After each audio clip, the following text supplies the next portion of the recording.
lost a new one? I don't know. I don't care. Yeah, he probably just forgot. He's probably been drinking all day.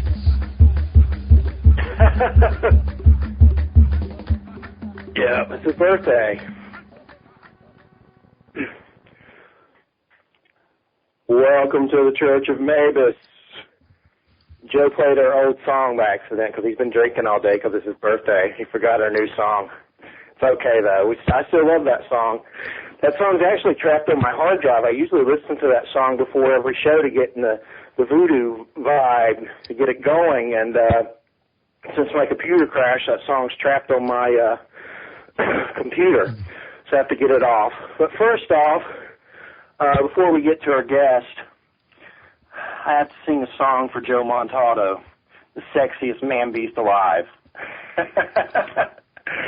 Happy birthday to you. Happy birthday to you. Happy birthday, Joe Montaldo. Joey. Here's the heavy metal version. Happy birthday to you.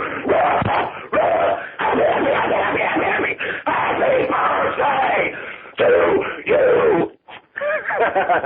All right, I'm not going to do that anymore. I'm going to throw out something. Yes. Please stop. All right. Yeah, I just killed myself at 36. I should not do that. But anywho, tonight's guest is Rosemary Ellen Guiley. We're going to be talking about the Djinn. Her book, The Vengeful Djinn, she wrote with Philip and Brogno. First off, I want to talk about a special show we're going to do tomorrow. I'm still out of breath from doing that. Tomorrow we're going to interview the Hopi Nation. Basically, we have a special show tomorrow at 1 o'clock p.m. Eastern. Remember, Guy, I hope you're awake. And we're going to be interviewing the spokesman of the chief and the medicine man of the Hopi Nation, which I guess, their tribe. I don't think they're the medicine man of, like, all of them, but they have, like, different tribes. Yeah, different villages. Yeah, villages. Yeah. Basically, I was talking to Nancy Redstar, and we're interviewing her next Sunday. We're doing 4 Sundays in a row. I went crazy and scheduled them, and then we're not for a while, but we'll talk about that another time. We're going to talk to them about some unrest on their reservation. Apparently, there's a group of other natives who are non-traditionalists who are trying to take away their old constitution and the old constitution and their traditions and wipe it out and replace it with a new constitution. And basically, they're traditional they don't believe in the old tradition. Sounds like they might be aligned with the white man, the Washushu, the enemy, is what I'm learning. I don't know the whole story. I know bits and pieces. It's very complicated. It's being discussed all over the internet right now. Lots of forums. If you put in a Hopi way of life threatened, you'll find lots of conversation about it, and you'll find conversation on our forum at mabusincarnate.com. And basically, we're the first radio show to be breaking the news about it. So I've always admired Native American people, and I have Cherokee roots in my family. And I've studied shamanism for over 10 years. And we've interviewed, it's hard to get shamans on a radio show, but Serge Kahale King was cool when we interviewed him about shamanism. But to have an actual medicine man come and speak to us and the spokesman of the chief is pretty cool. So I'm definitely looking forward to helping them out. And we're making up karma for what the white man did to them. That's what we're doing. We're heroes now to the Hopi. They're going to give us wives. I'm just kidding. They're not. But tomorrow we'll have that show up as soon as it's done, hopefully soon after it's done. And we'll be talking to the Hopi Nation about their way of life, their traditions, and what these non-traditionalists are trying to do which is basically just get rid of the old way of everything and take over. There's videos of them being thrown out of their community buildings and dragged off by the police. There's like all kinds of YouTube videos of it on the Facebook event on my profile and Nancy Red Star's YouTube channel. And we're going to break it. It's our Geraldo moment, baby. That's what we're going to do. We're going to break it out. And they're going to spread it to all the nations and tribes and all the Native American sites. So we're going to be their platform at Paranormal Radio Network and the Church of Mabus to help the Hopi people. So that's how we roll. All right. Yes, sir. You got anything to say, Guy, before we get to our guest? Nope. Let's roll. Let's rock and roll. All right, our guest tonight's Rosemary Ellen Guiley. We're going to be talking about her book, The Vengeful Djinn. She wrote it with Philip and Brogno. How are you doing, Rosemary? Oh, all things considered for the winter, I'm doing pretty good, Jeffrey. Well, that's good. Yeah, you told me you were cold in Connecticut. It's snowing there, is it? Well, we had a bit of snow yesterday, but, it's piled up pretty deep because we've had a number of pretty good snows back-to-back, but it is so cold, my goodness. What's the temperature there right now? It's supposed to hit a low around 0 tonight. Oh, Lord. That's cold, for sure. Well, let's start about the book, and then we'll get into some other subjects probably at the second end of the interview. But first off, I just want to know, Rosemary, what inspired you and Philip to do this book? How did you two come up with the collaboration idea and everything? Bill and I have collaborated on research on a variety of projects, and this book was born out of mutual interest in research. We were initiating some projects related to interdimensional portals, which is the subject of another book that we have coming out at the end of this year. And in the course of having conversations about things that we had poked around in, we discovered that we both had a very strong interest in the jinn. And Phil has had some experiences in the Middle East, and I believe that I have encountered them in some of my own paranormal investigation research, and yet not much seemed to be known about them in West. And so we felt that it was timely and also instructive to put together a book on these very mysterious, powerful, and hidden beings, which we think are playing a substantial role in the paranormal overall, that they are part of a broad range of paranormal experiences that we have. And because they're not on the radar screen, so to speak, of things that people take into consideration in trying to explain phenomena and events, they really are quite hidden, and it suits their purposes. We think that they have some covert ops agendas, so to speak. Well, where do they fit in as a difference between, like, let's start off with, like, children's stories and folklore, and is that kind of like an influence from them? Because I know a lot of folklore and legends and stuff are steeped in actual truths that, could exist as far as like vampires and things like that. But what is the difference between these beings and, let's say, children's stories and folklore? Well, folklore about the jinn that has migrated into the West is pretty watered down. The jinn is the basis of our term genie. Jinn actually means the hidden ones. And when folk tales from the Middle East, old Arabian stories, Persian stories, and whatnot were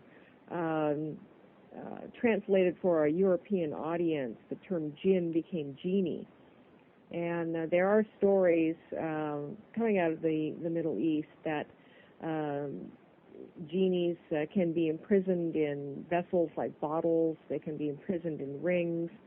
They have many supernatural powers, and if they have been imprisoned and they are released, the idea is that they are required then to grant someone 3 wishes. And it's not always 3, but it's 3 is the most common. And as a lot of these stories go, the wishes don't go very well for people. First wish is often quite good. The second wish doesn't go so good, and the third wish is often used to undo the other 2 because things get progressively worse for the person. And so these are the dominant ideas that we know about the jinn, that they're these often kind of silly beings portrayed in these folk tales, solely related to wish granting, but actually they are quite more complex and powerful and certainly deserving of a lot of respect. So it's jinn. The D is silent. I heard the difference, and I was like, the jinn. I'm from Georgia, so I will chop something up in a minute. So it's jinn, right? And in fact, the most common spelling that many Westerners might be familiar with is just Jinn. We prefer to use the more correct spelling, Djinn, but they're both pronounced the same. And jinn refers to plural. A single entity would be called a jinni. And that, of course, is very close to the term from the folktale translation, genie. So are there good jinn, or are they all evil? I mean, you've seen Aladdin, right? Well, oh, what was that? I have no idea what that noise was. It wasn't me. and there are stories from folklore where, the jinn wind up being quite helpful. But we think that they're very much like human beings. They come in all stripes and persuasions. They're the good, the bad, and the ugly, so to speak. There are benign ones, very enlightened ones, very immature ones that are very trickster-like, who like to engage human beings in games and tricks and mischief, that sort of thing. And then there are the supernatural terrorists who don't particularly care for human beings, are very hostile to human beings, and act out against us in very aggressive ways, considering that most of the time they keep themselves hidden and invisible, and they do have supernatural powers. They can become rather formidable entities to come across. So you and Philip, you have actual testimonies from people that have come across these beings, or experienced them? Yes, we do. And of course, in Middle Eastern cultures where beliefs about these entities are still very strong today, they are automatically considered as the explanations for cases such as tricky or malevolent hauntings, interference in daily life, bad luck, bad things happening, illness, even cases of possession. They're considered to be entities that you don't want to cross. It's best to avoid them. They can be conjured in magic. There are all sorts of rituals for trying to conjure up the jinn, as some people might conjure up other kinds of spirits, like we have in Western magic. But we think that those sorts of things are not limited to the Middle East, that they are throughout the world. We think the jinn are everywhere. And what we did was we took a lot of cases that both of us have come across in our own investigations, as well as cases from other researchers that we consult with, cases that have sort of defied explanation in terms of what's really going on, because a lot of times things don't quite seem to fit the ghost, poltergeist, demon, fairy sort of explanation. And could these cases be explained as jinn? And we believe that very strong cases can be made for the jinn being very active in paranormally engaging human beings, so to speak. So can we prove any of this? Well, of course, how do you prove an entity is any sort of entity? Human beings clearly have had interactions with supernatural entities throughout history, and the behaviors and characteristics and patterns are consistent, but our terminology explaining those entities often shifts according to our cultural and religious beliefs. So we make a very good case for the jinn, and I do believe that they are active in a lot of cases that paranormal investigators are taking on today in the West. So with the book The Vengeful Jinn, we're seeking to educate the Western audience that here's an entity that is interacting with human beings the way we think other entities are. This has been going on a very long time. Here are the characteristics and traits, and they should be taken into consideration because they're different than demons. They're not the same as demons, and oftentimes it requires a different approach to dealing with them in terms of trying to relieve some phenomena or help someone who's having some paranormal trouble. Well, someone that comes across these beings, what could they do to protect themselves from it or to banish it, so to speak? I think that it's very difficult to get rid of jinn. Some jinn will act out in very specific ways against people. They can attach to people the same way other spirits can, and they do cause possession cases. But the ones that seem to cause the most difficulty are entities that we think are more attached to interdimensional portals. That is, there are places or territories where they come and go between worlds, and it's like having a foot in different dimensions. And human beings come along and want to occupy the same space, and this stirs up a whole lot of paranormal trouble. It's extremely difficult to get rid of entities in that case, and in fact that applies to a lot of entities across the board, not just jinn. You're not going to push them out with traditional exorcism rituals. According to Eastern folklore, the jinn come in a variety of even religious persuasions. There are Christian and Jewish and Muslim jinn. There are atheist jinn. And so what we seem to do is our approach to a hostile entity situation is we storm on the scene with traditional exorcism techniques that are Christian-based. They're not always going to do the trick. So it behooves us to study some exorcism techniques from other cultures. The jinn can be forced out in possession in some cases, but in other cases they require more bargaining, and that's something that Western exorcists are not used to doing.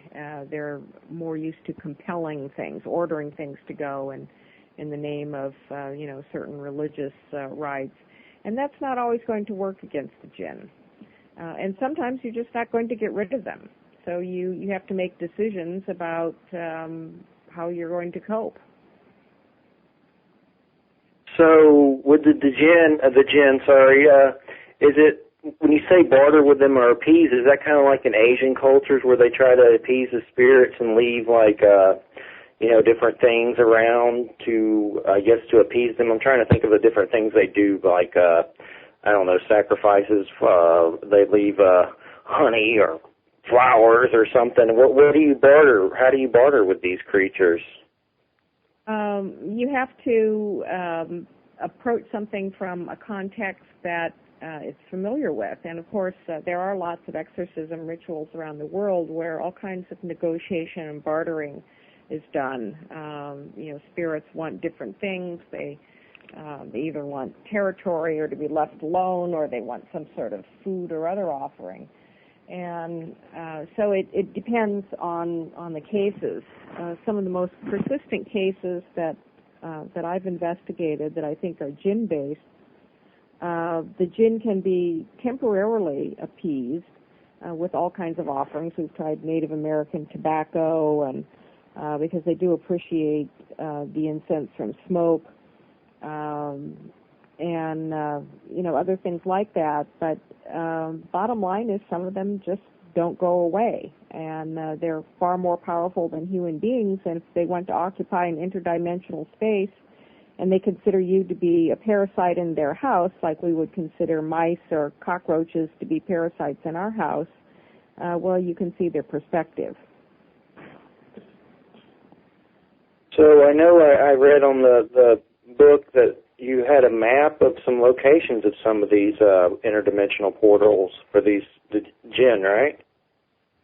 Well, we don't have like a map where we pinpoint places around the Earth, but we do believe that there are geographic locations that serve as interdimensional portals where jinn and other entities seem to have easier access to this world. And some of the ones that we've investigated that we feature in the book would be the Hudson Valley in upstate New York, the Bridgewater Triangle, Massachusetts. I think that the Appalachians, starting in lower Pennsylvania, the Alleghenies, and going on down into West Virginia, are major jinn corridors. And there probably are other pockets around as well. The Skinwalker Ranch in Utah might be one of these cases as well. And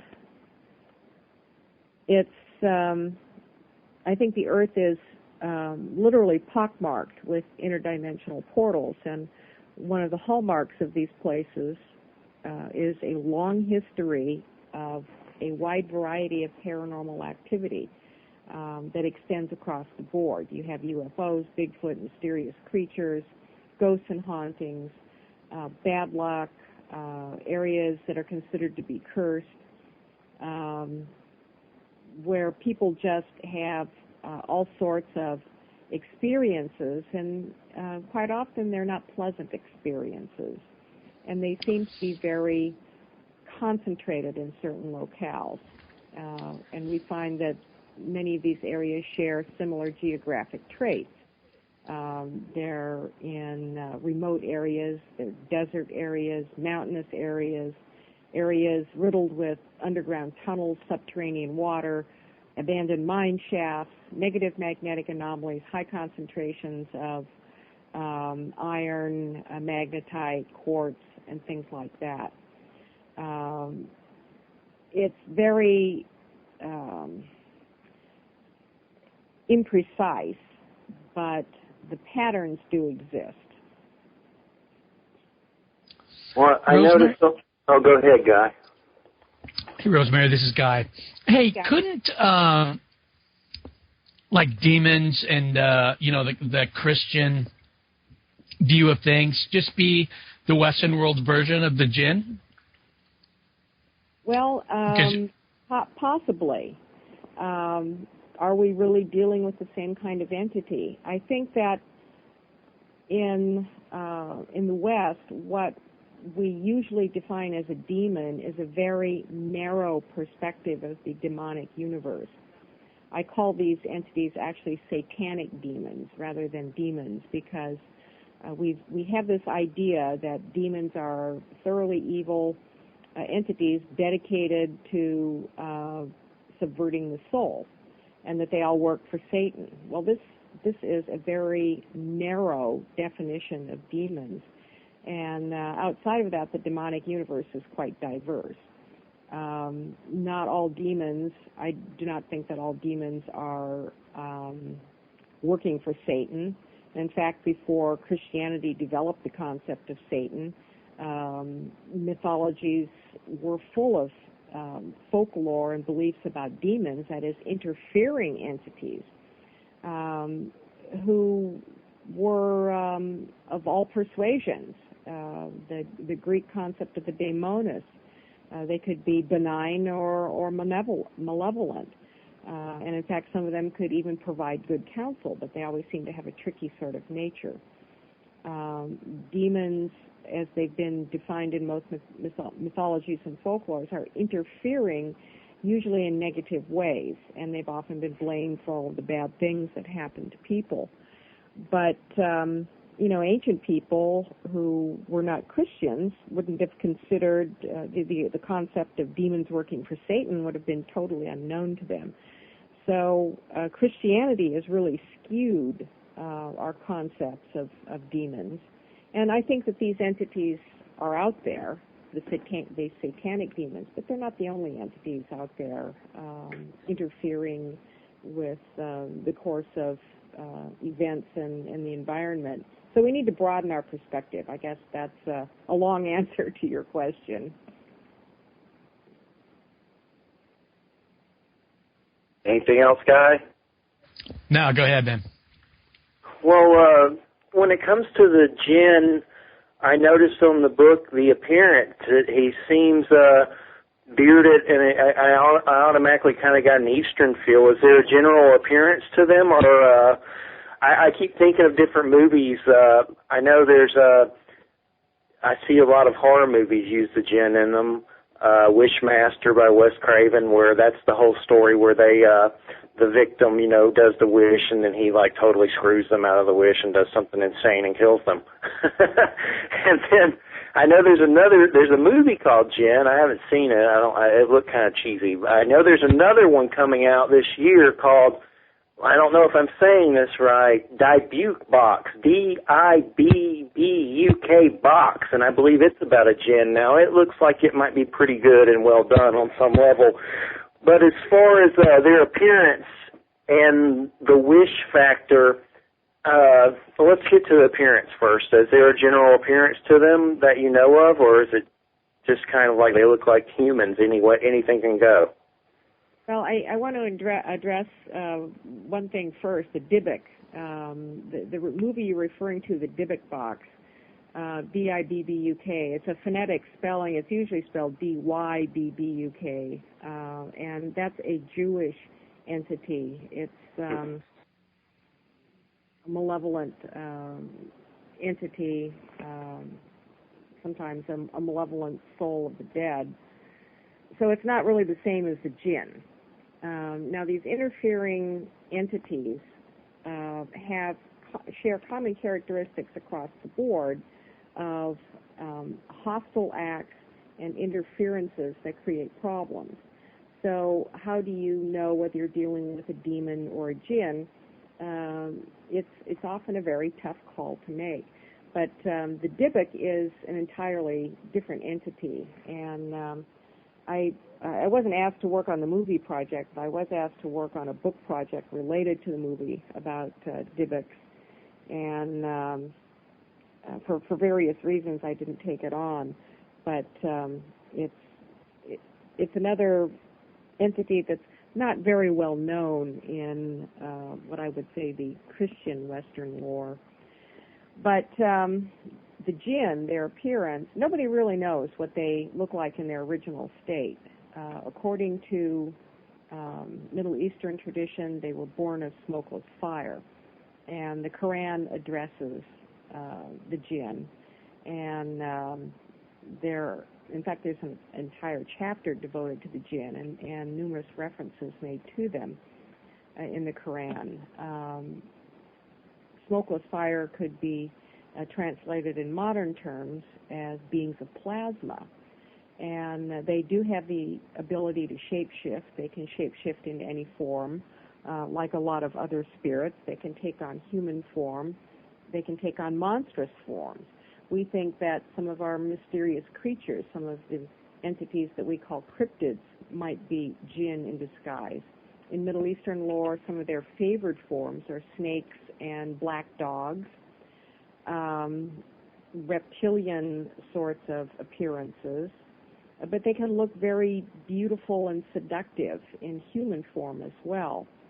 There are different types of jinn, and we find descriptions of them from Middle Eastern lore. There are some that are sort of half human, half monster.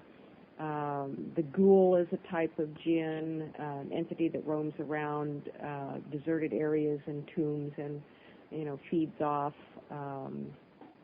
people and the dead. Would be a type of jinn. So it's quite a range of appearances, but most of the time I think they're invisible. We have a sense of their presence. They can make themselves known. Psychics might be able to get clairvoyant impressions of them, and the form that they take probably suits the circumstances that they're engaged in. So where does the wishes and stuff, is that basically from just children's tales and folklore? Does that fit in any way into the jinn reality of them actually existing? Do they use that type of manipulation or grant wishes, or is that just all like Disney? Actually, Disney adapted very old Arabian folktales, so it's not just kiddie stuff. The Arabian folktales, going back to ancient times, and they do deal with wish granting, but that's not the only thing that the jinn are involved in. There are people today who feel that the jinn can be coerced into objects such as jars and bottles. You can go on the internet and peruse the Middle Eastern press and find stories just about any day of the week of people who claim to be able to conjure and trap these entities. And you can buy rituals on the internet, supposedly for forcing the jinn to grant wishes. It's not something that I recommend. I don't recommend spirit conjuring in general because most entities who are engaged in this way have a very trickster nature to them, and things can often backfire, which of course is the backbone a lot of the old folklore tales, that the jinn don't appreciate being treated that way, and if they can find a way to turn wishes against someone, they will. Now, there's a tradition for that in the Solomonic lore as well, because the legendary King Solomon supposedly enslaved the jinn to build his Temple of Jerusalem and even the entire city of Jerusalem. Now, Western translations of this tale, which is described in the most detail in an ex-canonical text called the Testament of Solomon, the Western term that usually is used in translation is demon. It's Solomon commanded the demons, but the original term is the jinn. And he was able to do so. Solomon asked God for discernment and wisdom, and so God granted him dominion over entities, including the jinn, and he commanded the jinn with a magical ring, which is also part of the basis of some of the early tales about them. He had a magical ring, and it was inscribed with the pentacle. It's made out of copper and iron, which are two metals that in folklore have the ability to diminish or quell the powers of the jinn. We also find that in fairy lore as well. Iron is held to have power against all sorts of entities. And he would summon them and demand that they tell their names, their backgrounds, their characteristics, the sorts of things they could do, and then he would set them to making tasks, such as cutting marble and transporting marble and actually doing the slave labor. And there were all kinds of tales about how the jinn resented this, and they tried to find ways out of it. The magical text called the Key of Solomon in folklore is the handed-down tradition of some of these rituals that can be used to summon up entities for various purposes. Now, there's one version of that story that says that falsehoods have been put into this key so that human beings would not know the true ways to conjure entities, and that there are other stories that the essence of true ability to engage with the spirits can be found in this text as well. So those are some of the early foundations of our awareness of jinn and how human beings have engaged with them. So were they actual physical beings before being, sent off somewhere else that inhabited here? Physically inhabited the earth? Is that the... Well, a physical might not be the best description. If you're created from plasma, your natural form is going to be something incorporeal.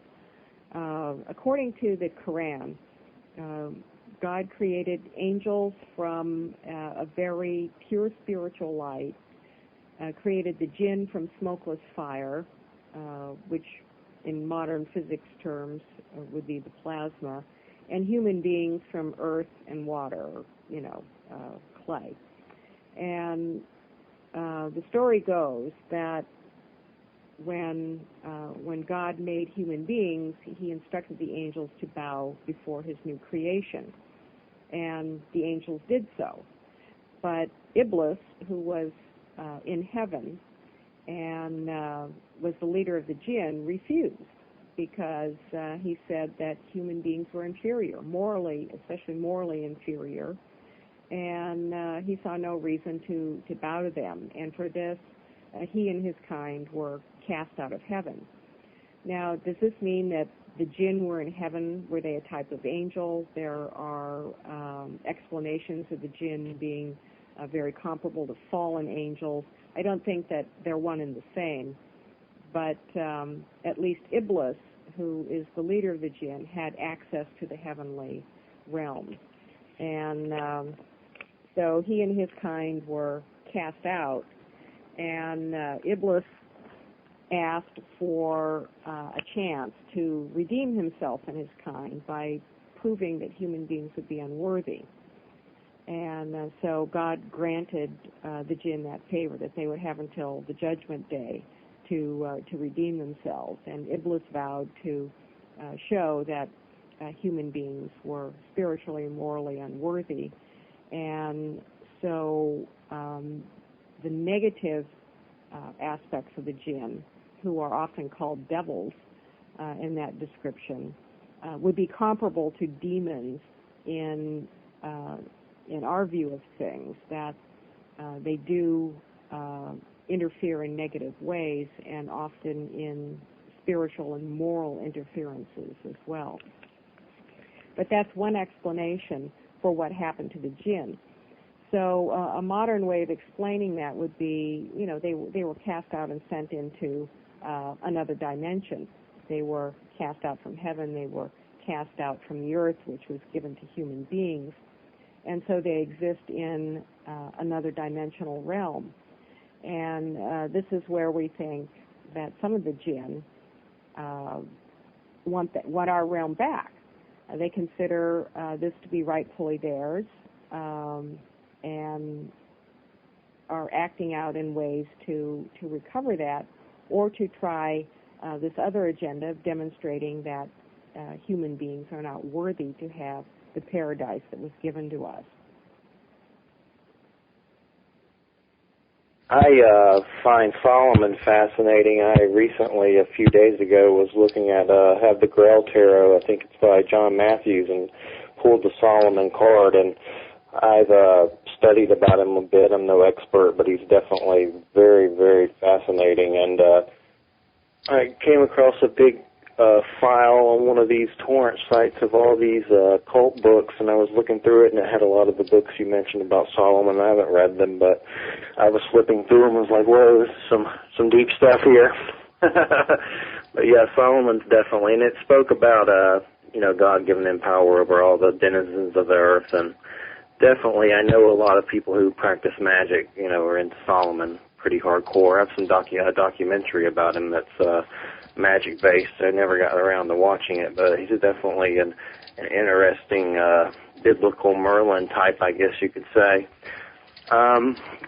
As far as when you were talking about the head jinn talking to God about humans, it kind of reminded me of the Job story. Do you think it's a separate story compared to like Satan and all that stuff? It's like there's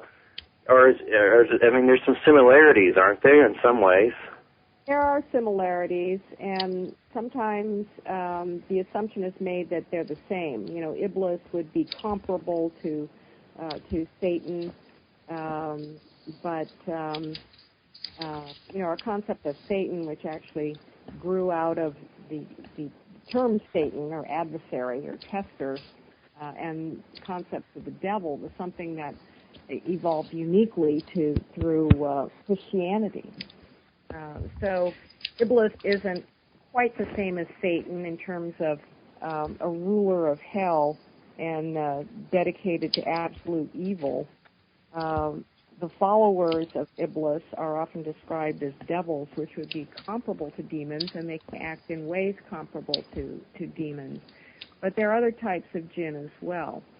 And in folklore, the jinn have very long lifespans, much longer than human beings, and they have the capability of, they marry and have children and families and clans.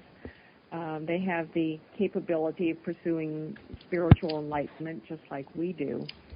And so not all of them really want anything to do with humans. We think that there are some jinn that are content in their own realm. They don't want to engage with human beings, especially if they consider us to be a lesser life form. And they have very little to do with us. And others are more like fairies. And we think that a lot of the fairy lore could be considered jinn lore, because fairies are tricksters. They're often hostile to human beings, or they're very enamored with human beings, and follow them around, often fall in love with them, do a lot of pranky sorts of things. And then there are jinn that act in more demonic ways by causing lots of problems. So it becomes very difficult to have we can't really have a universal definition of them. We tend to look at the paranormal as, we want it to be black and white. We want things to be neatly defined with boundaries and borders. And I think this applies throughout all of our entity encounters. You can't simply treat things that way, because it's a very blurry territory. And especially when you're dealing with shape-shifting entities, it's often difficult to know exactly what you're up against. So you don't know Go ahead. You don't know of a specific way to, say, identify a jinn from another entity? Well, sometimes it's a difficult call to make. And one of the things that seems to have stood out over years of investigating, I do a lot of original field investigations, and there are what I call hallmarks of jinn that stand out. They tend to be in areas, the places where people have the most problems with them, they tend to be in these areas that are what I call broad-spectrum portal areas. They're very persistent. They can cause a whole range of things, from health problems to poltergeist effects, malevolent haunting sorts of things. They can interfere with your health. They might even be shadow people. Shadow people could be a form that they would take. And it's often very difficult to get rid of them. And that's often the case with demonic entities too, but if you're dealing with an entity that's not responding to traditional approaches of banishment, Christian exorcisms, and that sort of thing, and it has certain other characteristics, you might be dealing with a jinn. I've got cases that I've investigated long-term over a period of years where I believe that the dominant interfering entity is a jinn or perhaps a group of jinn, and they just don't go away. They might lay low for a while, but then they come back and start the cycle of problems again. And what we usually see in these areas are people, patterns of people moving, that they just don't stay. It just becomes too much for them, and so they leave. And oftentimes when they leave these areas, then the problems abate. So unfortunately, there's no real good solution for a lot of these cases. We find this in fairy lore as well. You know, there's very strong beliefs about fairies that you don't go and put your house on top of a fairy house, a fairy wrath, because the fairies become very angry that you've transgressed on their property, and they will bring wrath and ruin down upon you. And there are many stories in fairy lore of these sorts of things happening.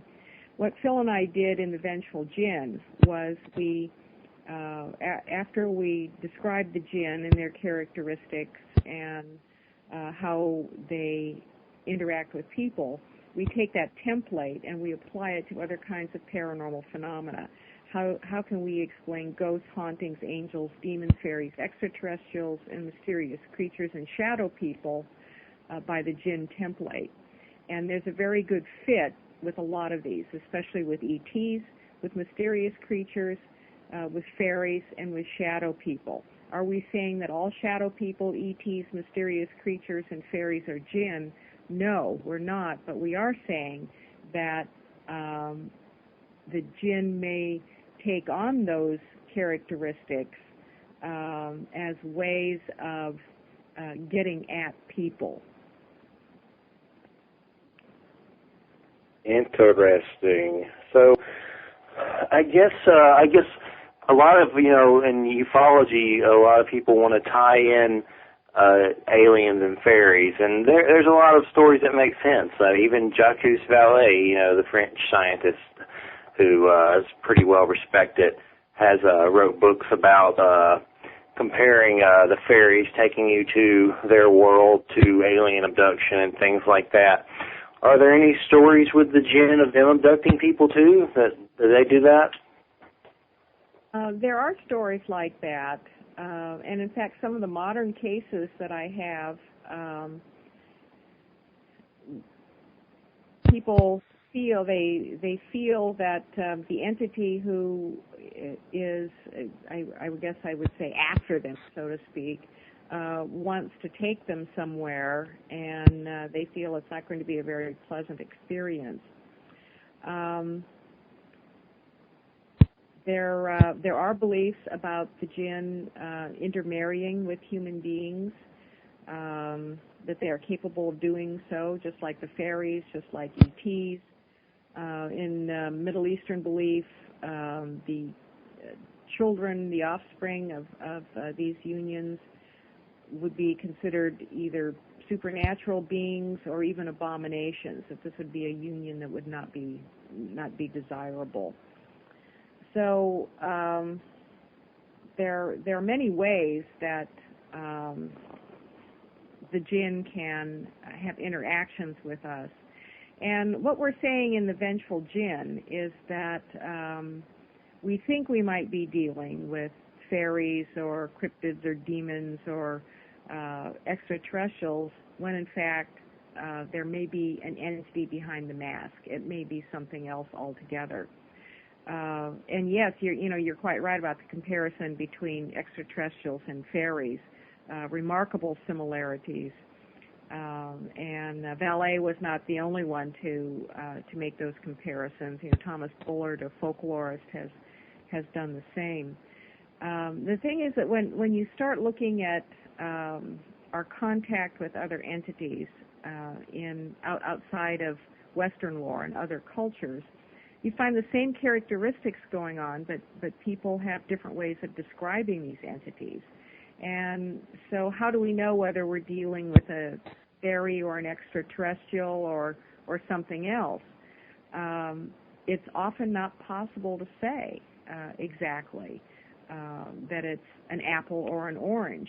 Rather, the answer is there seems to be an entity out there who engages with human beings in certain ways, and various cultures have identified that entity in certain ways, but they all act toward human beings in the same way. There seem to be entities who are interested in dealing with us, either to push us out of our territory or to attach themselves to us, to have physical experiences through us, to engage with us sexually for the purpose of pleasure or producing offspring, and also take us away into their realm. That seems, taking us into their realm seems to be less a characteristic with the jinn than some other kinds of entities we've engaged with, but it's not out of the question. They want us out of their realm. They don't want to take us there. Yeah, that's to be at least the cases that I've been dealing with and that Phil has come across. And a lot of times we're dealing with cases that are brought to our attention. We think we're just hitting the tip of the iceberg. That a lot of the persistent, what we would call negative hauntings, are in areas that have long histories and are resistant to various therapies and remedies, so to speak. In other words, you're not going to make whatever is there go away. You might get it to lay low for a while, but it's not going to go away, and so you either put up with it or you go away. And quite often it's the people who go away. There are certain corridors, for example, in these, what we think are these portal areas, where there's a high turnover of home ownership. And people move into what they think are beautiful, bucolic sorts of places, and they wind up with a hornet's nest of paranormal phenomena on their hands. Now, also there's a human factor involved, because people who seem to have more openness to the spiritual realm are going to have more problems than other people. So there's a human psychic trigger factor involved too. But quite often in the portal areas, even people who consider themselves to be, psychic as a stone, so to speak, which I don't think is the case. I think everybody's psychic to at least some degree. Might have minimal problems, where a person who's been open to the spirit realms, especially since childhood, is likely to have major problems. And there could simply be something in their energy field that activates these things more, or you sort of come onto their radar screen in a different way that enables them to be more pronounced in the physical environment. Yeah, you just described me to a T. Go ahead, Guy. I just said you just described me to a T. Hey, Rosemary, we got about 3 minutes before we go on break. Uh-huh. You got something real quick you can... we have three minutes before we go on our 10-minute break. Well, I would like to mention my website, visionaryliving.com. I have a page devoted to the jinn. The Vengeful Jinn will be available beginning in mid-February. And Phil and I have set up a website which will be launching at the start of February called jinuniverse.com. And we intend this as an educational site with excerpts from the book, articles, mainly for Western audiences to begin to have jinn awareness. And we are encouraging people to learn about the jinn, especially people in the paranormal community who are investigating cases. We think that this needs to be part of our paranormal vocabulary. I agree with good, you, but and, it's we're like going to take a break for 10 minutes, and you can just stay by the phone, and then we'll come back.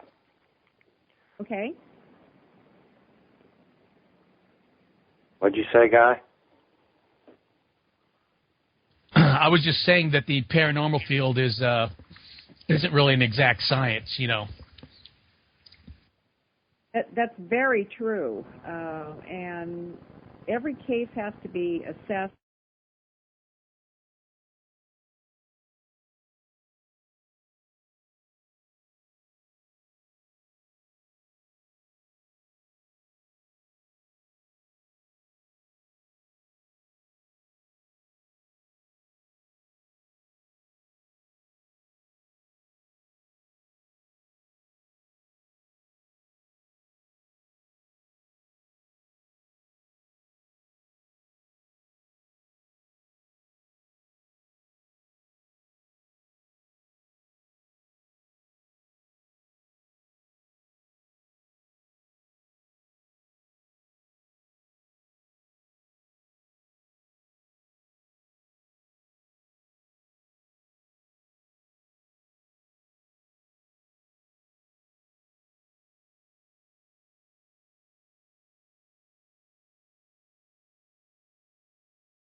It's not Halloween.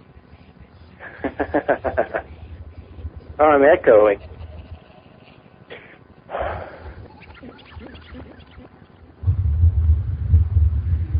He's playing our new song. This is Jack, and then I'm echoing. Never rub another man's rhubarb.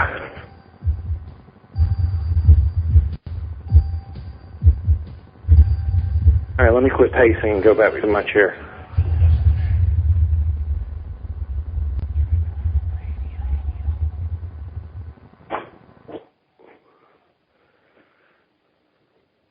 Welcome back to the Church of Mabus.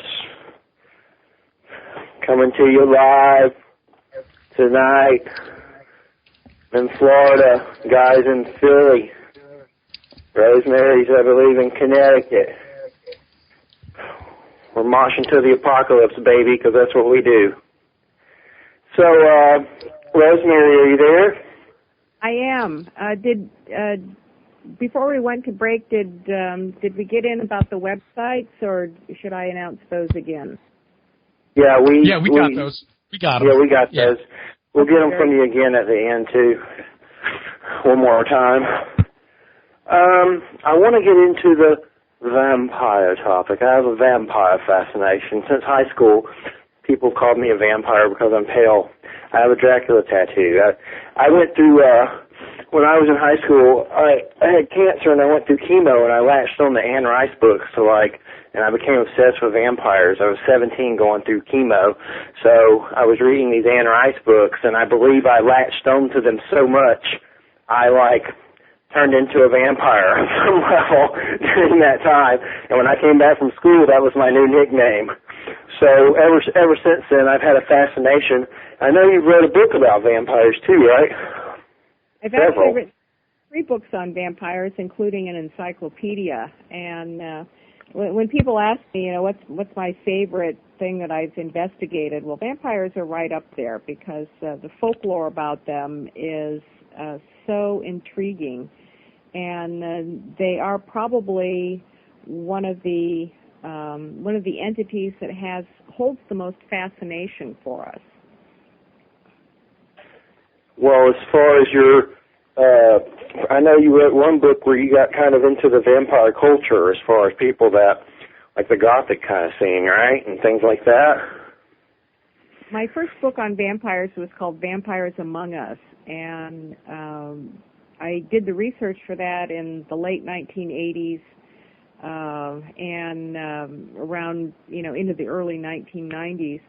And the vampire subculture really hadn't emerged in any cohesive sort of way at that time. But there were a lot of people who were, I guess you would say, looking for fellow vampires, people who considered themselves to be vampires or who wanted to be vampires. And, of course, back then a lot of them were also attracted to the goth subculture and believed that they could find like-minded individuals in the goth clubs and that sort of thing. And there's still that element today, but vampire subculture has broadened out considerably from that. But it was a very interesting odyssey to go around and interview people on why they wanted to be vampires or why they thought they were vampires. And they ran the gamut from what today would be called the fashion vampires, people who just kind of wanted a vampire lifestyle and the trappings of it, as they defined as perceived from mostly fiction, people who thought they were born vampires, and then people who thought that they had to be turned into vampires through some sort of blood ritual or some sort of initiation. So what are some of the folklore stories that you know of that are very interesting of actual vampires? I believe in vampires as real entities. Of course, I believe that about the paranormal in general. I don't think you can cherry-pick things. If you believe in one thing, you have to be at least open to the possibility of another. But I think that vampiric entities have been around a long time, just like demonic entities. And in the broadest sense, the vampire is an entity that takes the life force, and that there are many ways to do that besides blood. You can take the life force by sucking off somebody's health, by taking their beauty, their wealth, their good luck. And in fact, the folklore stories about vampires are very similar to demonic stories, and even things that were blamed on witches and sorcerers. Vampires could blight your crops, kill your animals, ruin your livelihood, cause butter not to churn, bees not to give honey, that sort of thing. But chiefly vampires were associated with predations upon human beings, ruining somebody's health, taking their life, and that might be through blood, but it could be through some sort of nighttime visitation that just had a wasting effect on your health. In fiction, vampires have tended to follow the Bram Stoker Dracula model, and the real vampire that we find in folklore is much different than Count Dracula, much broader, far more insidious, I would say.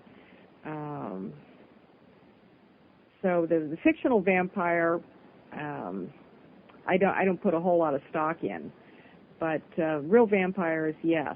And there are many entities who are vampiric in nature. You could call them vampires because of the way they take the essence of the life force. But they might also have other kinds of names in different mythologies and folklores. Well, a lot of people want to make Vlad the Impaler and stuff like that, like the king of vampires, and that really wasn't what he was. He's more of just a tyrant. But there are some weird stories about him supposedly meeting the devil in Scalomance. I think I said that right, and some dark art school, which is kind of weird. That kind of feeds into the vampire thing. But where do you think the whole vampire birth takes place as far as, is it folklore? Is that where it all started pretty much? We find vampire entities in mythologies everywhere. Everybody has these sorts of negative entities that feed off the life force. Our concept of vampires evolved primarily out of Eastern European beliefs, which were very specific. And they had to do a lot with the returning dead. That if you died under certain circumstances, or you weren't properly buried, or for a host of reasons you didn't make it into the afterlife, you might have the ability to escape your grave and come back and prey upon the living. Now, the predatory dead is a universal concept that we find since ancient times, that the dead or unhappy in their afterlife state or their death state and want to come back and have the same pleasures that the living had. In the folklore accounts of vampires, quite often what they want is sex, and they come back and start having sex with their spouses, their family members, other people in the village, or they might bring epidemic and plague. They might cause poltergeist disturbances, nightmares. The vampire really bleeds across a lot of other negative entity types of characteristics and behavior. But the dominant trait from Eastern European lore was not a supernatural non-human entity, but the returning dead, the malevolent returning dead. And descriptions of how they came back varied. Sometimes they were described as specters or apparitions, that is, the spirit of a dead person, but who could be recognized as such. Sometimes they were described as seeming to be solid. And, of course, we have many cases from ghost lore of people encountering ghosts, and they seem to be very real, not transparent or filmy. They have that ability. And the vampire could plague the living under certain conditions or for certain periods of time, and beliefs about this varied. that if someone was escaping the grave, sometimes they had a limited window in their ability to return to the living before they would just kind of run their battery down, so to speak. Or they had to be dealt with in certain ways. And how you stopped a spirit from walking was through a form of sympathetic magic, which is quite universal, that a body, a corpse, sustains the spirit. And so if you dug up the body and mutilated it or burned it or hacked it up, then you would interfere with the spirit's ability to walk in the world. So you think maybe vampires were just vampires in itself could maybe be just a behavior of other entities, say jinn or demons or something like that, that are feeding off of people? Or do you think they're actual? There certainly are vampiric characteristics. For example, a jinn who interferes with somebody's health, that would be a vampiric characteristic.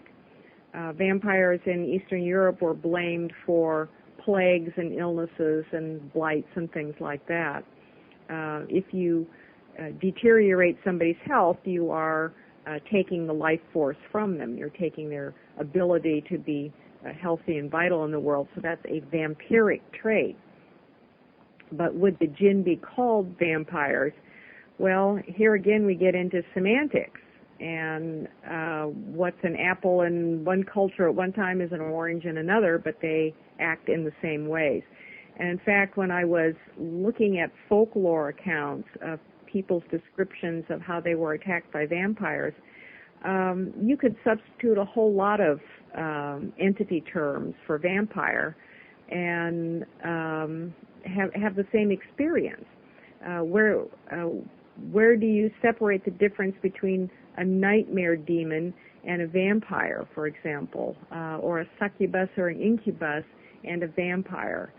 It becomes very difficult to do that. So there are traits that are shared across the board, and in certain cultures, this was called a vampire.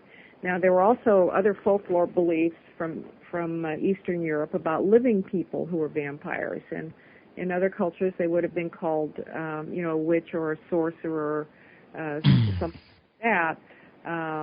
But they were described in certain periods of time as a type of vampire.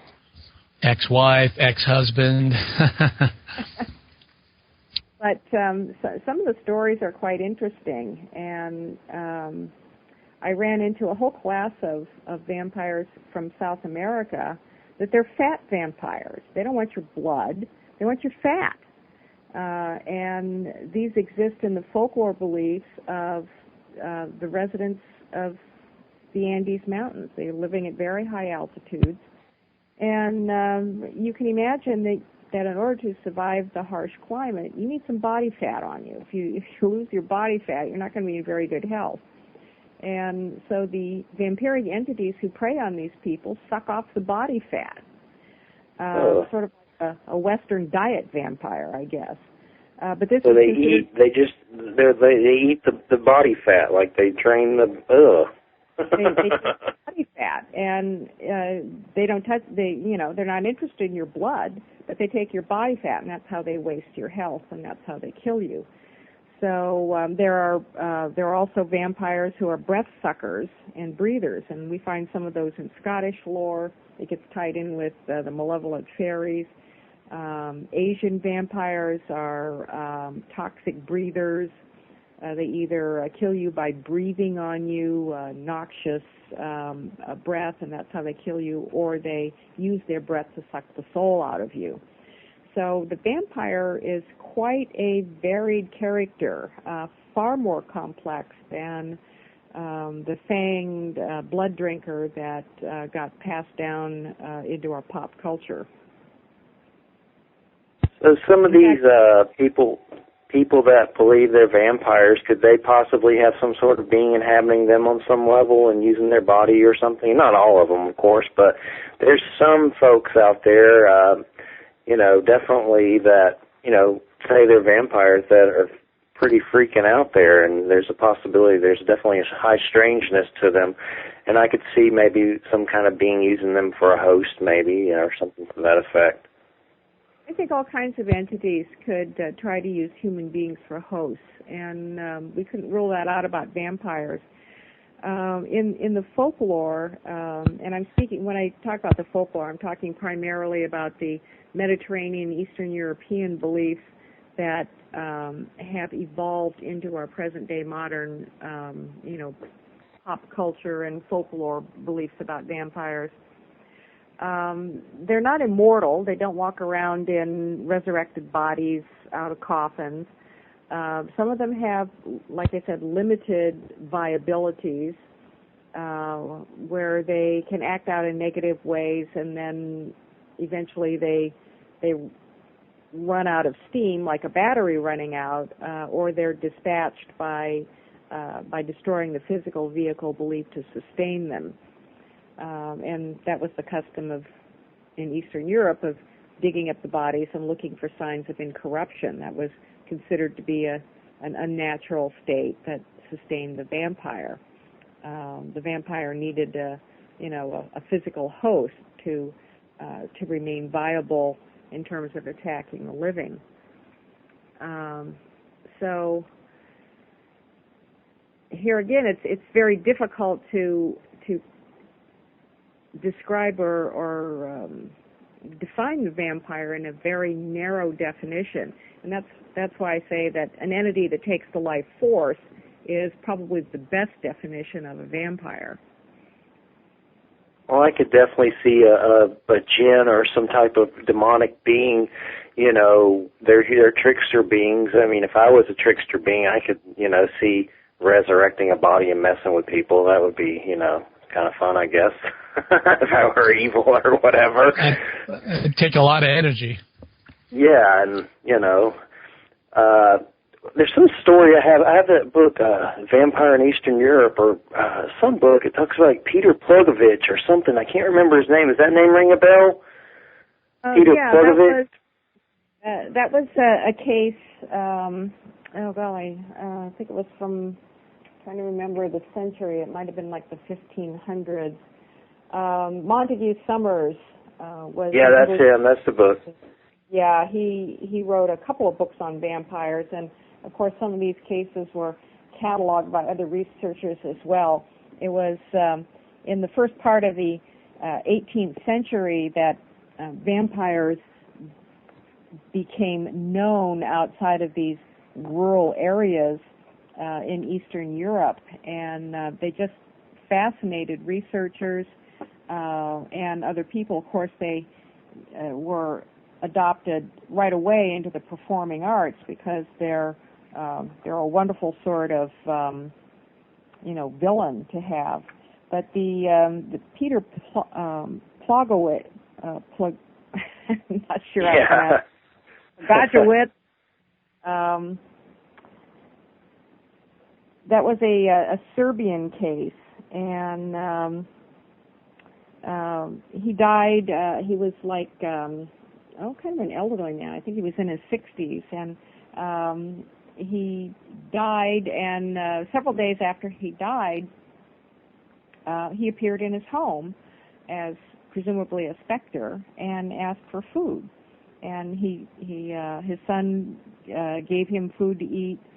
And then he kept coming back asking for more food, and this terrified the son. So he started refusing him, and at that point, the specter became very malevolent, and the son died. In local belief, made this returning specter a vampire, and other people in the village fell ill. They became exhausted. They felt that their vitality was being taken, their blood was being weakened, and there were descriptions of this spirit coming into people's bedrooms at night and biting them and sucking the blood out of their wounds. In a lot of descriptions, it's very inexact how the vampire takes your vitality. But in this case, we had descriptions of the actual blood sucking. The widow had experiences with him at night, and so he was dug up and found to be in this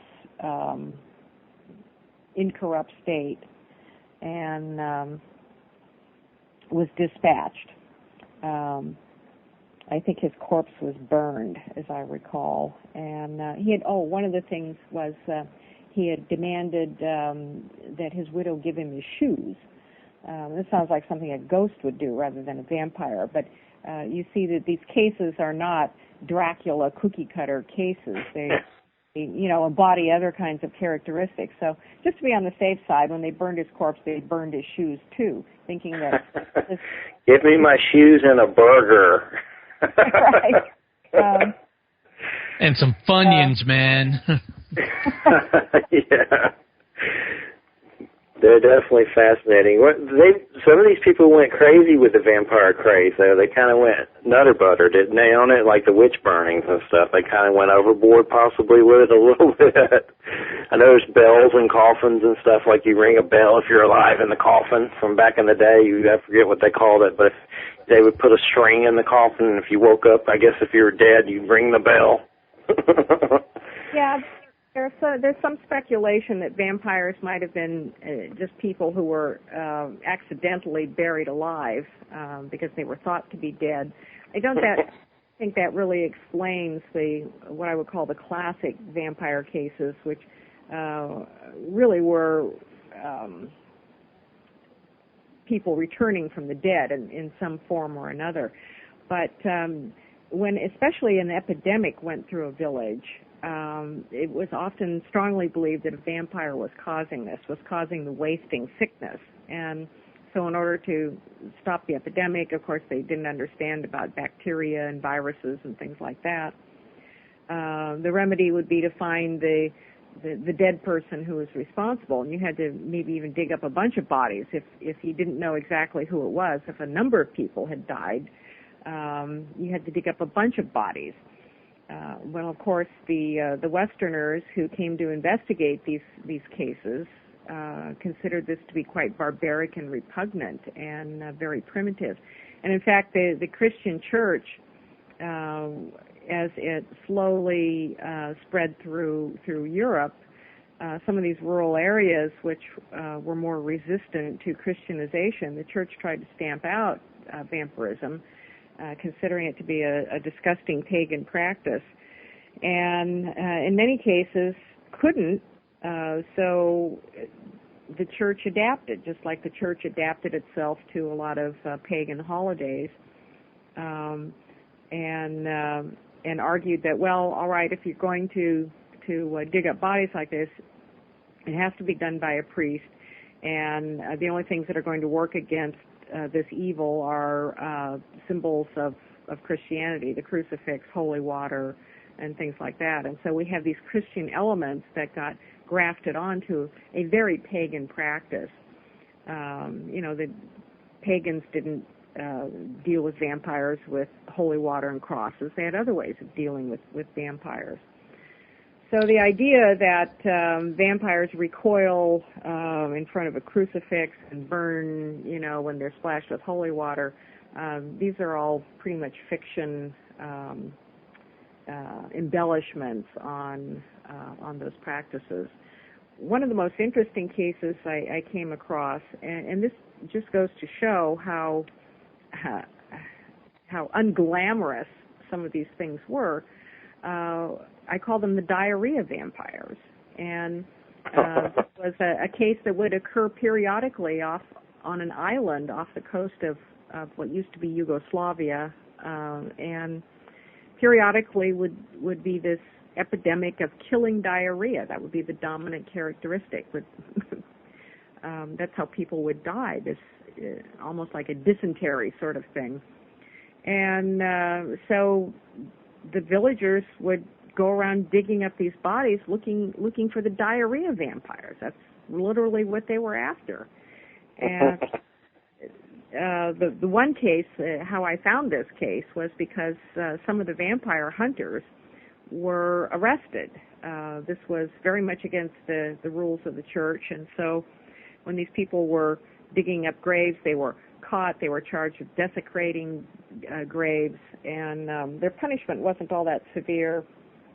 They were forced to go to church, every Sunday for a year, and to make public apologies, and to, say certain prayers and things like that.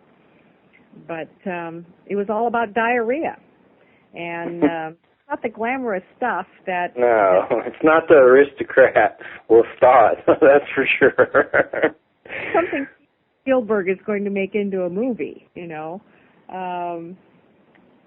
So we have the whole fictional vampire has taken its own evolution, where the fictional vampire retains certain characteristics of the folklore vampire, but so many other elements introduced, like the death by sunlight. That was entirely an invention of the silent film Nosferatu, which was a plagiarism of Dracula. Recoiling before the symbols of Christianity, walking around in flesh and blood bodies, immortality. The whole superpower thing is just a total invention of fiction. Vampires had, because they were specters returning from the grave, they did have abilities that went beyond the physical, like being able to cause nightmares, sexual predations by invisible entities, the wasting of health. But nobody back then was talking about vampires having, supernormal strength, telepathy, clairvoyance, instant transportation, flying through the air. These are all fictional inventions. I don't know, Rosemary. Giving somebody the power to give somebody diarrhea is a superpower, man. If you think about it, you could cause some serious damage. It's not very pleasant. You'd clear a room pretty quick. So, Rosemary, when it comes to demons and Satan, Christians have their view of that. In your experience, do you think there is a being who is the source of most of the evil, like a Satan-type being in the world? I think that there are entities who seem to embody the forces of chaos, malevolence, and evil. And different cultures at various times in history have coalesced these beliefs around certain deities, and ours coalesce around an entity we call Satan, which actually has had a very long evolution in the church. And it's I can see why Christianity needs something like a Satan to be the organizer of everything evil. But there are other evil forces as well. And outside of Christianity, we find, in pantheons of deities, there's usually a variety of gods and also goddesses who personify the forces of darkness. And these are part of the natural order of things, that you have the forces of chaos and darkness that tear things down and destroy things, and then you have the forces that build and create, and it's a turning wheel. So I think our a concept of the devil, we've put all of that into this single entity. And do these forces exist? Yeah, I think that they exist, and I think absolute evil exists, and that these forces are personified in various ways, whether or not they're actual entities or personifications of forces. It may be something that we can't ascertain. We have to deal with these things in certain ways, and throughout history, human beings have personified these forces in gods and goddesses and entities. So I think it's a very murky area. When someone says they're a demonologist, is that someone that just categorizes these beings, or are there ones out there who actually invoke them and try to do evil stuff, like wizards and stuff? Well, the broadest definition of a demonologist is somebody who studies demons.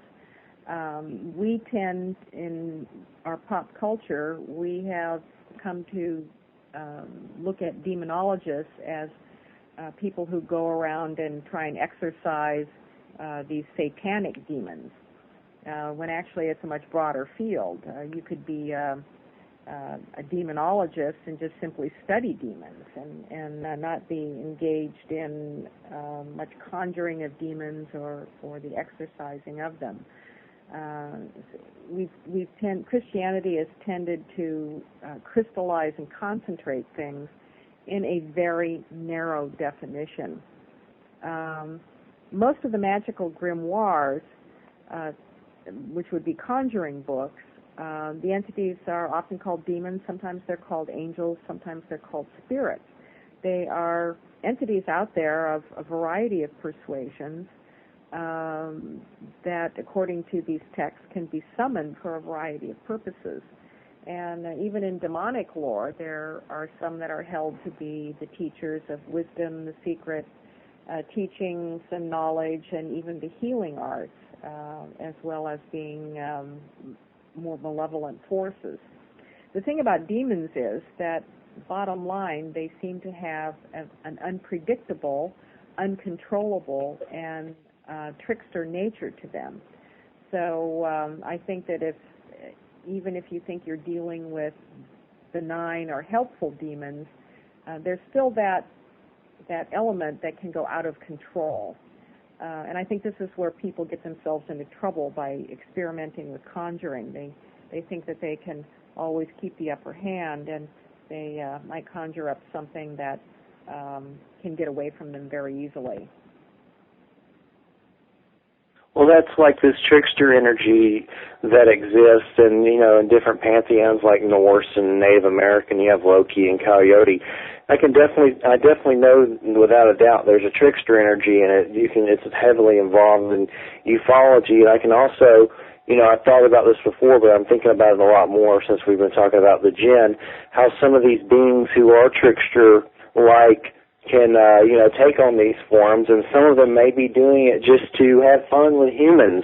So it's, and that could go with UFOs as well. I mean, they could be, some of this phenomenon, like Skinwalker Ranch and stuff. We talked with April Page Slaughter about that too. The stuff going on there, the serpent in the lake, wolves, Bigfoot, weird UFO refrigerator with creatures, going around the yard.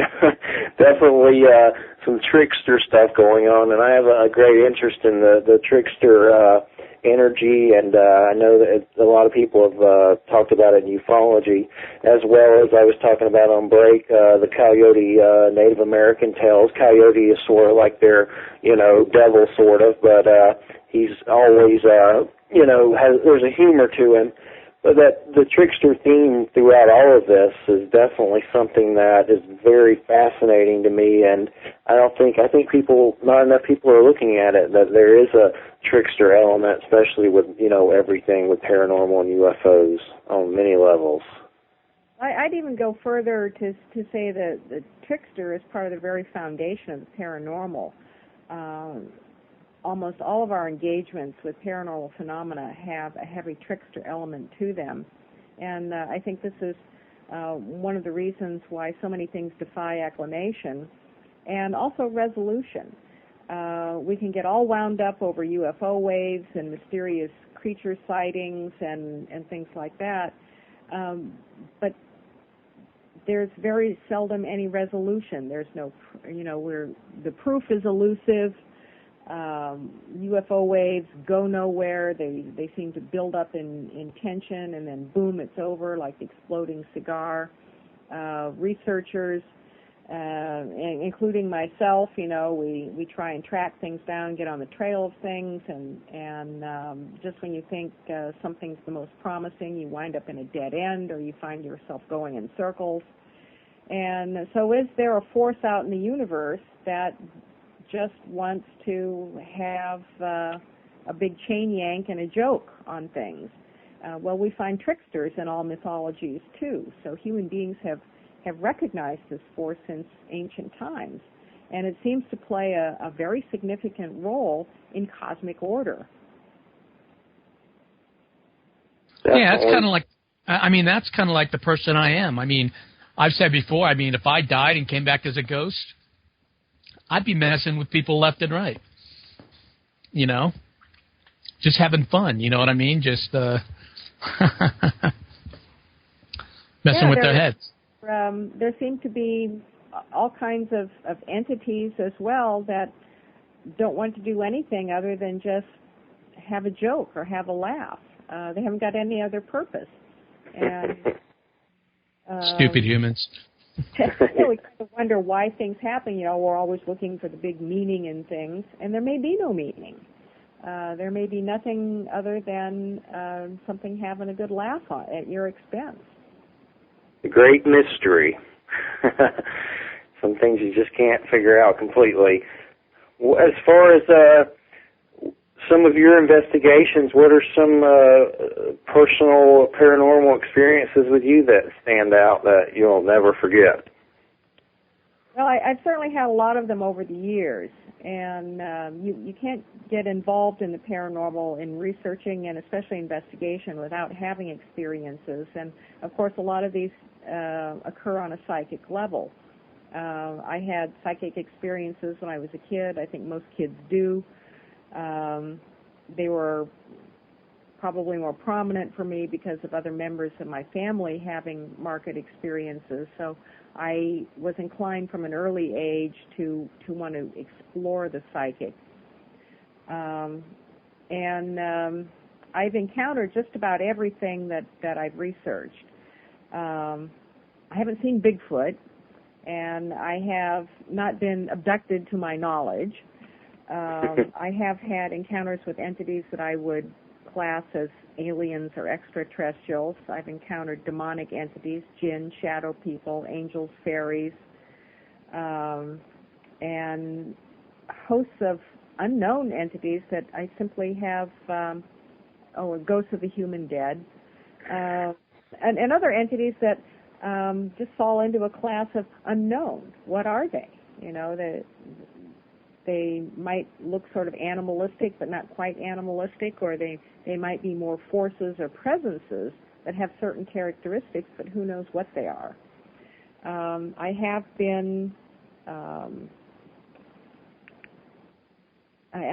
frightened on some occasions. I've never run screaming from a place.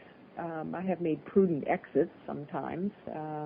Sometimes you're up against something that's very malevolent and very powerful, and it's more expedient to exit the premises. And I have encountered what I would call absolute evil, which was more a presence than an entity. And I think that I do believe that these things exist. So since you were, I guess when you were a child, did you have experiences? What led you to get into the field of the paranormal?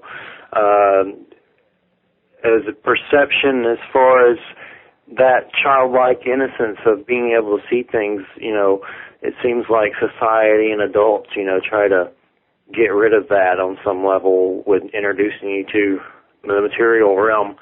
What led you to get so involved and be so passionate about the paranormal? It was a combination of things. Most of my, what I would call paranormal experiences in childhood, I have no recollections of seeing any ghosts of the dead, but I did have experiences with beings that I defined as angels and fairies.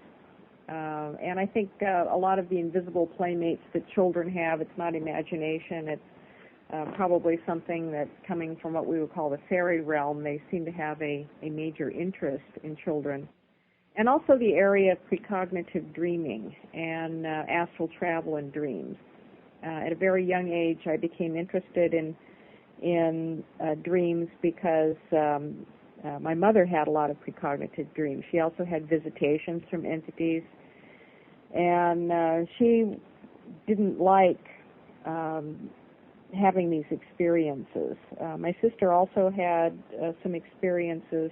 For me, I was fascinated by this sort of thing, and I especially wanted to explore developing my extrasensory perception, and I studied it initially through dreams, projecting myself to distant locations in dreams or trying to see the future in dreams, and had some success at it.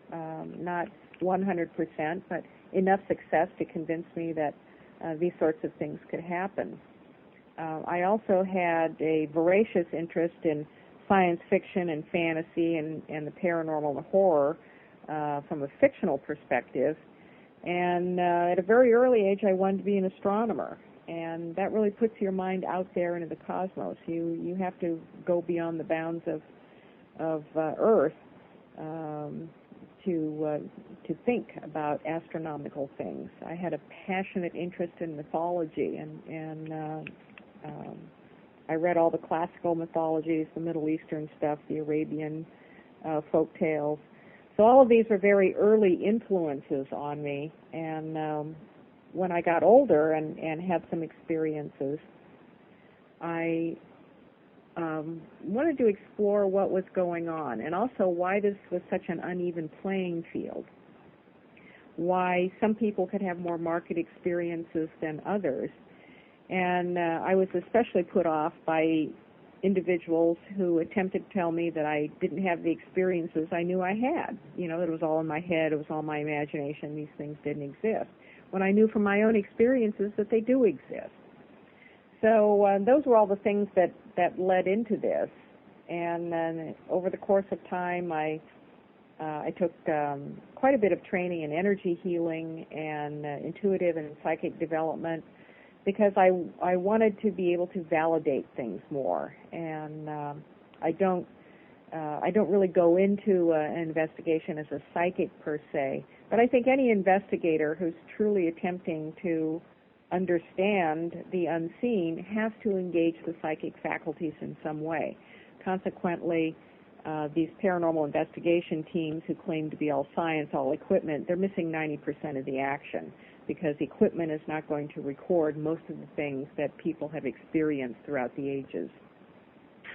Yeah, I see that a lot in paranormal and ufology. There's just this science side that's so science, it's just, it's nauseating. It's just too much science. I think there's a spiritual side to everything, and definitely that side kind of gets, away from in ufology on many levels. Not from everyone, but from a lot of people. So, as far as, have you ever had any UFO experiences? Like seen them or? I have not. I've often gone out sky watching. I've done sky watching in England and around the United States. I've never seen any lights in the sky that I felt were unknown. I have not seen any craft. I have seen entities that have what I would call an ET feel to them. And the thing is that when you're delving into the paranormal, things have different energy signatures to them. It's like the races of human beings. You know, we're all human beings, but we look different in various ways. And that's the same with the paranormal. So I have had encounters with entities that I would describe as falling under the extraterrestrial rubric. Again, it's often hard to be definitive about these sorts of things. And in fact, the deeper you go and the longer you go in this area, the less willing a real investigator becomes in terms of making definitive statements about a lot of these things, which then becomes a target for skeptics to poke at, because science quantifies things in black and white. You're dealing with the paranormal. You're not dealing with black and white. You're dealing with a lot of shades of gray. Yeah, I mean, with the paranormal, it's hard to know exactly what's going on. Same with ufology. There's always this guessing or, speculation. It's hard to... I could see the jinn, too, they could be classified extraterrestrial. They supposedly came from the heavenlies, and that's where aliens come from. So, I mean, there's just so many different ways and perceptions and perspectives to look at. One subject... Oh, go ahead. I was going to say I have seen what I would call mystery lights, some sort of, light, unexplained lights when I've been out doing investigations, but nothing that I would categorize as craft moving through the atmosphere. I did have some experiences in England when I've been to Glastonbury a number of times, and I've seen mysterious lights around Glastonbury, which seem to go in and out of the tour itself. But would these be the same as what we call UFOs? Doesn't quite fall into that category. Well, that's like the wee folk. Yeah, I mean, we have different explanations for mystery lights as spirits, souls of the dead, unknown life forms. I've seen moving orbs. I'm very skeptical about orbs in most photography, but I have seen what I would call moving orbs that I can't explain, and I don't know what they are, whether they're an energy form that we haven't categorized or defined yet, or an actual spirit. Who knows?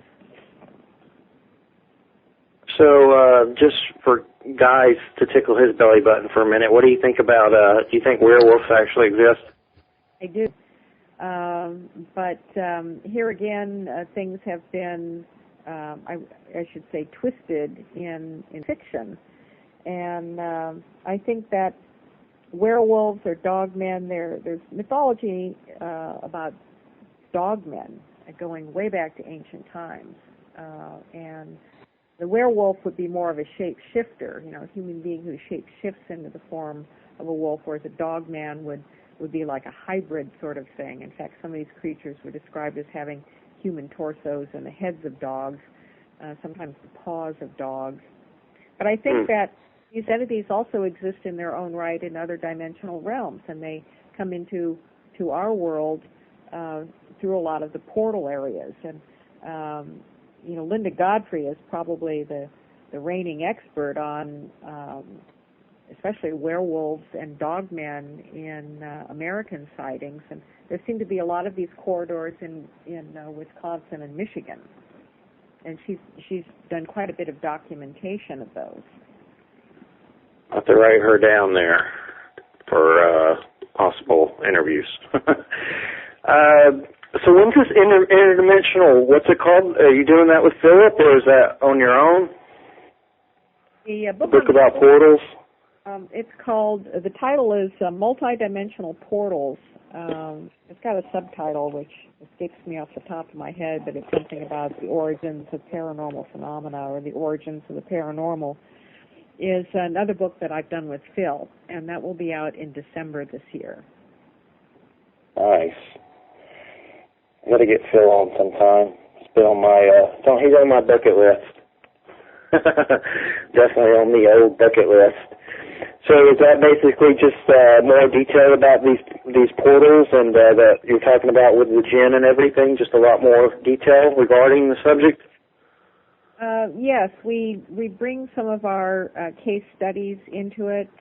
I've profiled a couple of places that are in portal areas that I think are heavily jinn-haunted.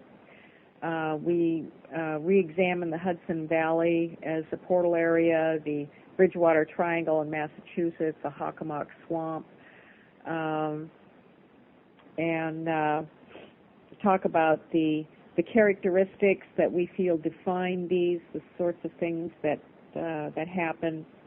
And we did some interesting research, especially in the Hudson Valley area, where we tie in the stone chambers. And these are mysterious chambers made by stone, which really date back, some of them, to Neolithic times. They were not colonial root cellars. The Native Americans didn't make them. In fact, nobody knows what they were really used for, but they dot the landscape, and people have odd experiences at them. I've had strange experiences in these chambers. They seem to be focal points in the portal areas, and we think that there are energy lines that crisscross these portal areas that serve as trackways for entities to come and go in the physical world, and that there also is a connection with the dead as well as one of these other dimensional areas. So we did a lot of research in these portal areas with Frank's box technology, the ghost box technology, getting some very interesting real-time communication, and also some devices that Phil, being the clever scientist that he is, made to measure certain kinds of readings and energy. By the way, I consider EMF meters to be rather useless as a paranormal tool. They're too easy to manipulate, and they pick up too many extraneous sources of natural EMF. It becomes very problematic to get what I consider to be valuable readings off of them. So I don't use EMF meters in my investigations. Hey, Rosemary, we have about 2 minutes. Okay. So hold on. I just want to thank you, Rosemary, for doing the show. I definitely consider you a legend in the field in my eyes, and thank you for doing the show. If you want to give us your links real quick before we depart again. Yes, thank you very much for having me on the show. VisionaryLiving.com is my website. Lots of articles, including a gin page, a blog, newsletter you can sign up for, and, of course, my calendar of shows and presentations.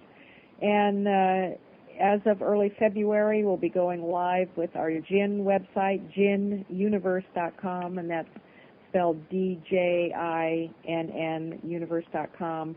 But we've also pointed different spellings to that designation as well. Articles about the gin and some tips for taking them into account in paranormal investigation. All righty. Well, thanks, and very grateful to have you on the show, and we'll be in touch again, hopefully to get you on again when you get more other books out. Let us know if you want to do another round with us. I certainly would like to, and I've got lots of things coming out this spring, and would love to come back on the show and talk about some of these other topics. All righty. We'll talk to you, and we appreciate it, and stay warm in Connecticut. Thanks, Jeffrey and Guy. It's been a pleasure talking with you tonight. All right, good night. You too, hon. Bye-bye. Bye. Fare thee well, good people. Fare thee well. Are we over? I didn't Good think week, so. folk. What is that noise? I know, we got some goofy phone thing going on. I think it's Joe looking at midget porn.